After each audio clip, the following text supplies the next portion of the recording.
Deborah, you're the founder of the Media Arts Academy, and I wanted you to tell me a little bit about yourself and how you came to found that.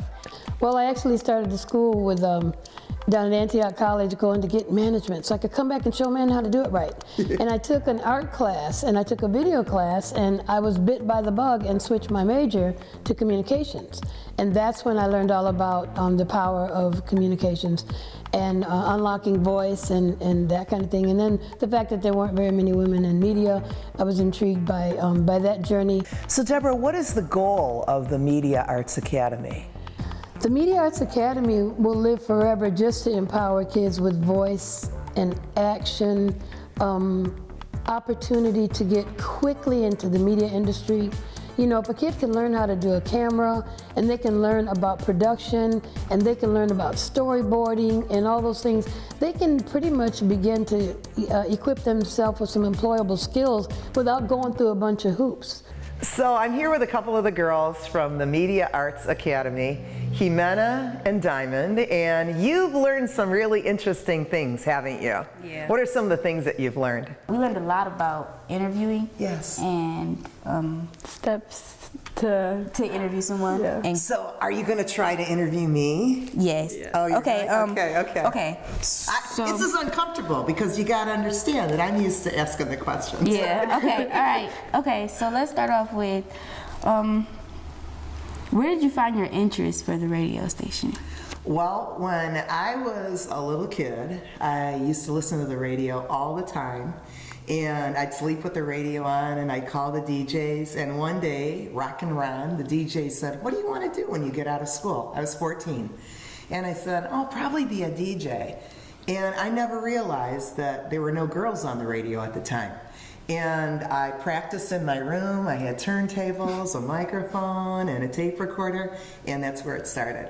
Okay. Okay, so did you have any like challenges or barriers as you were trying to get into the career that you have? Yeah, there were management that I worked for at various times throughout my career that felt that they had to put a woman on because it was mandated. It became kind of law that they needed to start integrating women into radio and television.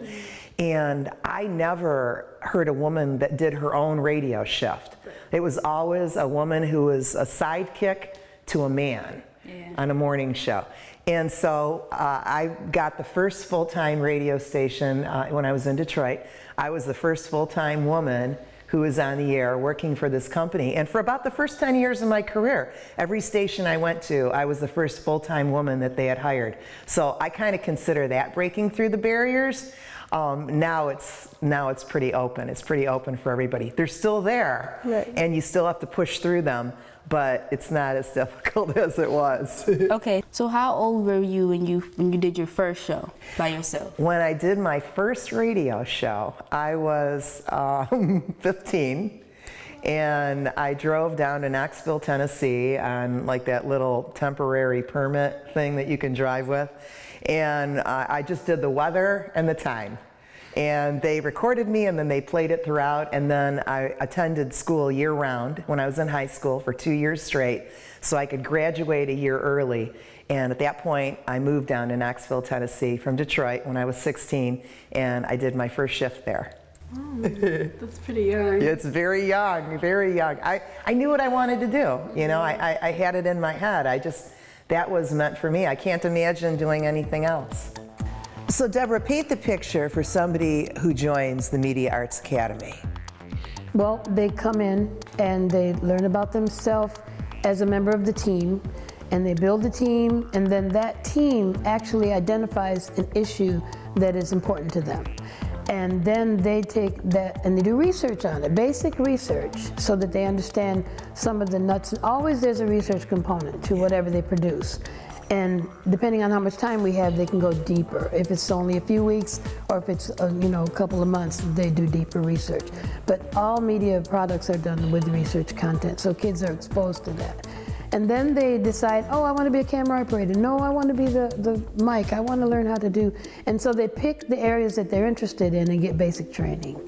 And then they pick the team. Sometimes that switches up because they see they don't like what they picked, and somebody else is better at directing. And so we're a little flexible until they get it in gelled, and then they actually do a storyboard and learn about treatment and learn how to do a production book. And so they have to understand the nuts and bolts of how do we get our issue and our research that we've completed into an actual product now. So Diamond and Jimena, how did you come up with those questions? Because you asked some really personal questions. How did you, what was the process that you went through?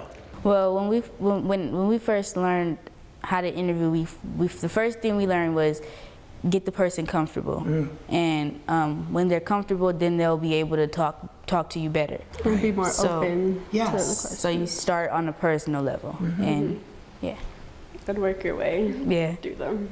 Yeah, I always like to save like the question for the end, like if I'm gonna get hung up on the phone.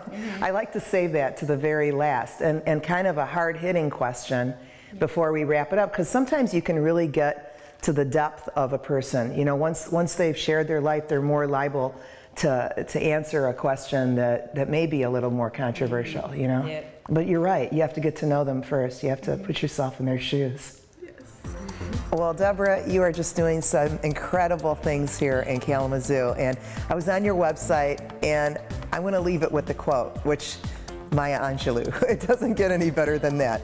Ask for what you want and be prepared to get it. So thank you so much for helping everybody achieve that. Thank you for helping us tell our story. Support for Kalamazoo Lively Arts is provided by the Irving S. Gilmore Foundation, helping to build and enrich the cultural life of Greater Kalamazoo.